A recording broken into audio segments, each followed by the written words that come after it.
হাদিকে খুন করার এই ভয়ঙ্কর অপারেশনে যারা যুক্ত ছিল তাদেরকে গ্রেপ্তার করে বিচারের আওতায় না আনতে পারলে প্রফেসর ইউনূস সরকার 12 ফেব্রুয়ারি জাতীয় নির্বাচন সম্পন্ন করতে পারবে না, লিখে রাখতে পারে।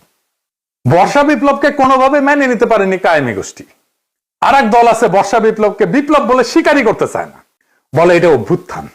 এটা অভ্যুত্থান নাকি বিপ্লব খুব নির্দোষ বিতর্ক বইলা মনে হয় না, কিন্তু এখানে লুকায় আছে হাদির গুলি খাওয়ার নিশানা।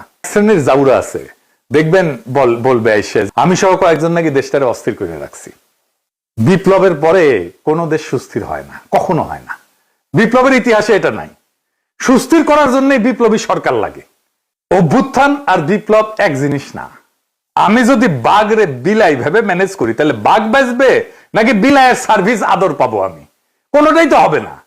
এই বিপ্লব না অভ্যুত্থান, এই জিনিসটা বুঝার ভুলের এই খেসারত জাতিকে দশকের পর দশক দিতে হবে, আমি বলে দিলাম।